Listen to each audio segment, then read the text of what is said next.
சித்தர் பூமி. அனைவருக்கும் வணக்கம். நான் உங்கள் அச்சய லக்ன பத்ததி ஜோதிடர் மற்றும் ஆசிரியர் ஸ்ரீகுரு முத்து விஜயகுமார் பேசுகிறேன். இன்றைக்கி நம்ம ஒரு கோவிலை பற்றி பார்க்க போகிறோம். இந்த கோவில் அப்படின்றது பார்த்தீங்கன்னா, எல்லாரும் ஒரு சிலர் கேள்விப்பட்டிருப்பீங்க. ஒரு சிலர் இப்படியெல்லாம் இருக்கா அப்படின்னு நினைப்பீங்க. அந்த அளவுக்கு ஒரு மிகப்பெரிய ஒரு கோவில். அது பெரிய கோவில்ன்றத காட்டிலும், அங்கே நடக்கக்கூடிய விஷயங்கள் வந்து ஒரு அமானுஷ்யமான ஒரு நிகழ்வா இருக்கும். இல்ல நம்மளுக்கு கற்பனைக்கு எட்டாத ஒரு நிகழ்வா கூட அந்த இடத்துல இருக்கும். இங்க இந்த கோவில பத்தி இன்னும் ஒரு சில விஷயம் சொல்லணும்னா, அங்க மெயினான வேண்டுதல் அப்படின்றது 4 விஷயங்கள் இருக்கு. 1 அப்படின்றது களவு போன பொருள். ஒரு பொருள் வந்து உங்கட்ட இருந்து களவு போயிருச்சு. இல்ல ஒருத்தர்ட்ட இருந்து பணம் வரணும். அவர் நம்மட்ட வாங்கிட்டு நம்மள ஏமாத்திக்கிட்டே இருக்காரு. அப்படிப்பட்டவர்களுக்கான ஒரு தீர்வை கொடுக்கக்கூடிய ஒரு கோவில். அதுக்கப்புறம் பார்த்தீங்க அப்படின்னா, சுத்தமா ஒருத்தர் ஏமாத்திட்டாரு. இல்ல குடும்ப உறவுகளுக்குள்ளேயே வந்து ஒரு தீராத பிரச்சனையா இருக்கு, பகையா இருக்கு. அப்படிப்பட்ட விஷயங்கள தீர்த்துக் கொள்வதற்காக நான் கோயில் ஒண்ண தேடிக்கிட்டு இருக்கேன் அப்படின்னா, அப்படிப்பட்ட இந்த கோவில் உங்களுக்கு மிகப்பெரிய ஒரு வரப்பிரசாதமாக அமையக்கூடிய ஒரு கோவில் அப்படின்னு சொல்லுவோம். அது மாரி இல்ல இந்த மாரி ஏற்கனவே பிரச்சனையா இருக்கு. நாங்க குடும்ப உறவுக்குள்ள இந்த மாரி பிரச்சனையில அடிபட்டு, உயிர் சேதங்கள் வரைக்கும் போயிருச்சு. ஒரு 2 பேத்துக்கு இடையில உயிர் சேதங்கள் அடிக்கடி நடக்குது. இல்ல 2 குடும்பத்துக்குள்ள பகையான பிரச்சனை நடக்குது. 2 குடும்பமும் ஒண்ணு சேரணும். இதுக்கு நான் எங்கே போகலாம் அப்படின்னா, அப்படிப்பட்ட நபர்களுக்கும் இந்த கோயில் ஒரு மிகப்பெரிய சிறப்பான ஒரு கோவிலா இருக்கும் அப்படின்னு சொல்லுவான். "திக்கில்லாதவருக்கு தெய்வம் தான் துணை" அப்படின்னு சொல்லுவாங்க. அதாவது எனக்கு எந்த கதியுமே இல்லையா, நான் வாழ்றதே எனக்கு பிடிக்கல, நான் சாகப்போறேன் அப்படின்றியா, இந்த கோவிலுக்கு போனால் உங்களுக்கு யாரெல்லாம் பிரச்சனையா இருக்காங்க, எதெல்லாம் பிரச்சனையா இருக்கோ, அதை அழிக்கக்கூடிய ஒரு மிகப்பெரிய ஒரு அமானுஷ்யத்தை நிகழ்த்தி இருக்கக்கூடிய ஒரு கோவில். ஏன்னா, தெய்வத்திலேயே பெரிய தெய்வம் அப்படின்னா சிவன் அப்படின்னு சொல்லுவாங்க இல்லையா? இருந்தாலும் என்ன பொறுத்தளவு காளி அப்படின்றது மிகப்பெரிய ஒரு தெய்வமாக, மிகப்பெரிய ஒரு ஆளுமை கொண்ட பெண் சக்தியாக நான் நினச்சுக்கிட்டு இருக்கேன்.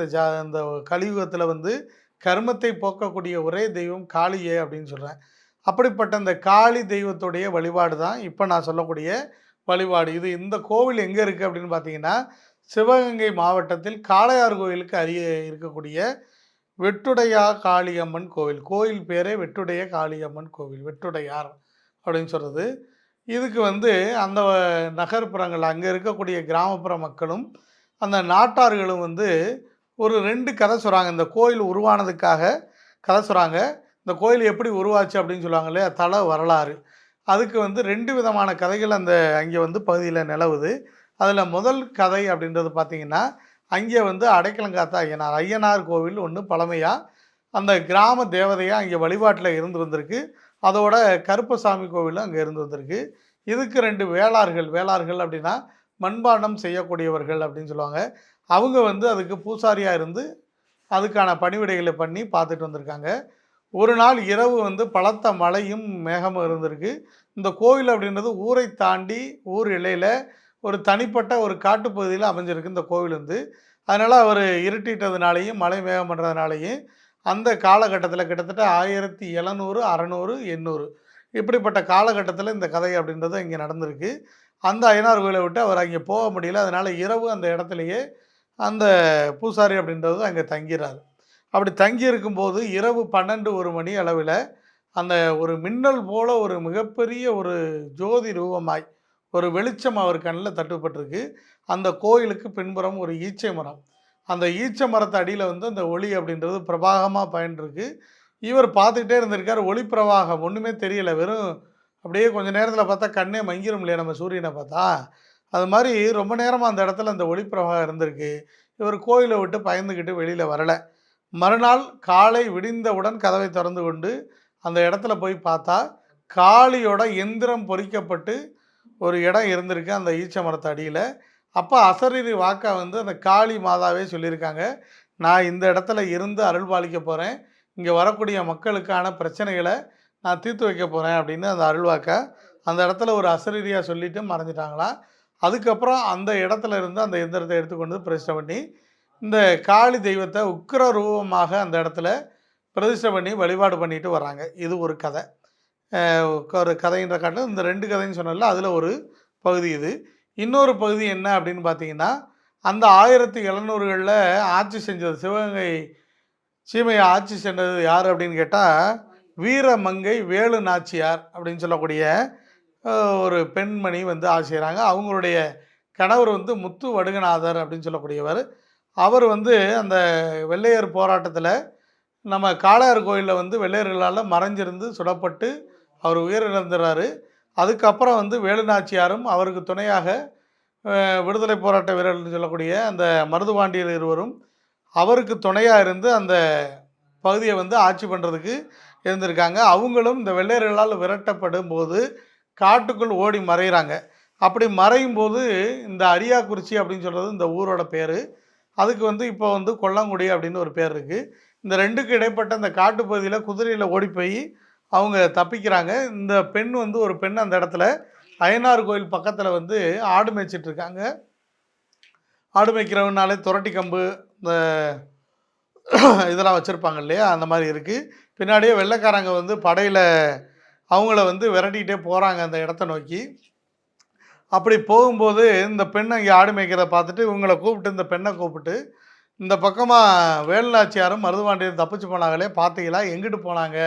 அப்படின்னு அந்த பெண்ணுட்ட கேட்குறாங்க. அந்த பெண் வந்து அந்த காலத்தில எல்லாருமே தேசபக்தரான ஒரு நபர்கள் தானே. அதனால அந்த பெண் என்ன சொல்றாங்க, "என்னுடைய உயிர் போனாலும், இந்த நாட்டுடைய அரசியும், அவருக்கு பாதுகாப்பா இருக்கக்கூடிய நபர்களையும் நான் வந்து எக்காரணத்தை கொண்டும் காட்டிக் கொடுக்க மாட்டேன்." அப்படின்னு சொல்லிட்டு, தன்னுடைய அந்த அருவாள் அந்த வாங்கருவா அப்படின்னு சொல்லக்கூடிய அருவா வச்சிருப்பாங்க. அதால தன்னை வெட்டிக்கொண்டு, தன்னுடைய உயிரை வந்து நாட்டுக்காக அந்த இடத்துல விட்டுறாங்க. அதுக்கப்புறம் வந்துட்டு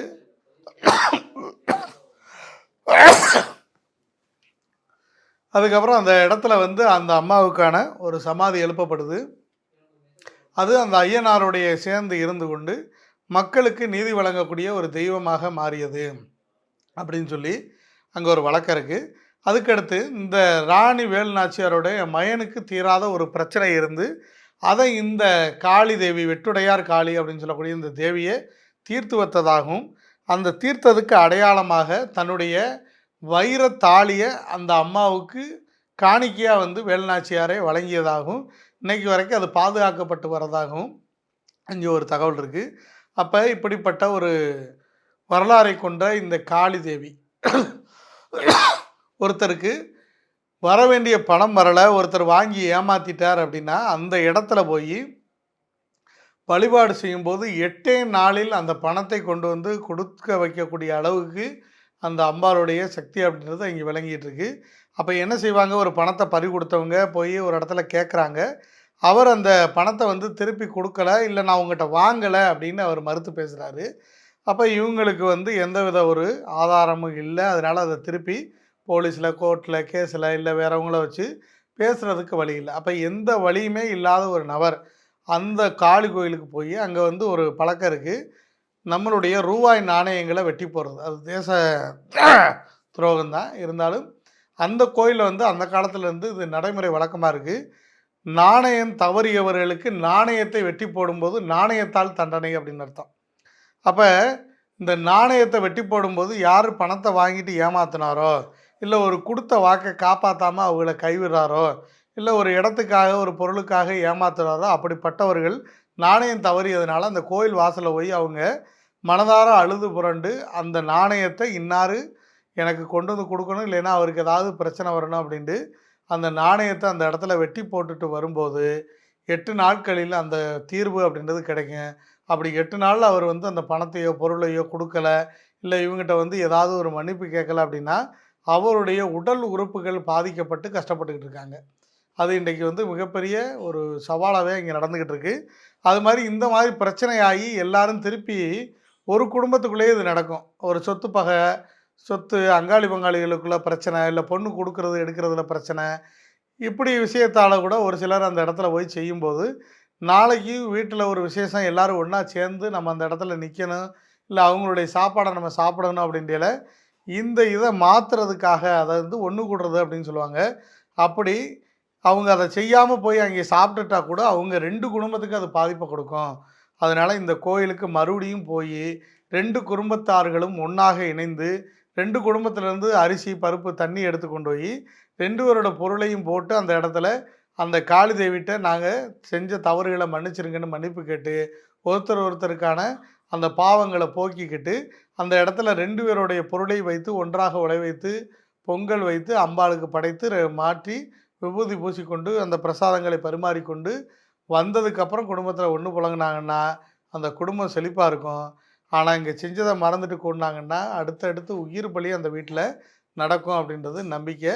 அது இன்னைக்கு வரைக்கும் இந்த காலகட்டத்தில் அங்கே நடந்துக்கிட்டு இருக்கு அப்படின்றது இங்கே ஒரு நிதர்சனமான உண்மை. அதனால் இது எல்லாருமே வந்து இதை போய் செய்யுங்க அப்படின்றதுக்காண்டி இதை சொல்லலை. இப்படியெல்லாம் நம்மளுடைய பாரம்பரியத்தில் போலீஸு மிலிட்ரி இதெல்லாம் வர்றதுக்கு முன்னாடியே தெய்வங்களே வந்து நம்மளுக்கு காத்து நின்றுருக்கு. இன்றைக்கி அது நம்பிக்கை இழந்ததுனால நிறையா பேர் அதை பயன்படுத்தாமல் இருக்கோம். அதனால் நல்ல விஷயங்களுக்கு இந்த மாதிரி விஷயங்களை பயன்படுத்துங்க. கெட்டதுக்கு தயவு செய்து அந்த இடத்துல நிற்காதீங்க. நல்ல மனதோடு போய் அங்கே நின்னீங்க அப்படின்னா உங்களுடைய நியாயமான கோரிக்கை நிறைவேற்றப்படும். இல்லை அப்படின்னா உங்களுக்கே அந்த தண்டனை அப்படின்றது கிடைக்கும். நல்லது, நன்றி. இன்னொரு கோயிலை பற்றி பேசுவோம். ஜோதிடத்தின் பரிணாம வளர்ச்சி ALP ஜோதிடம். இதை படிங்க, உங்கள் வாழ்க்கை உங்கள் கையில்.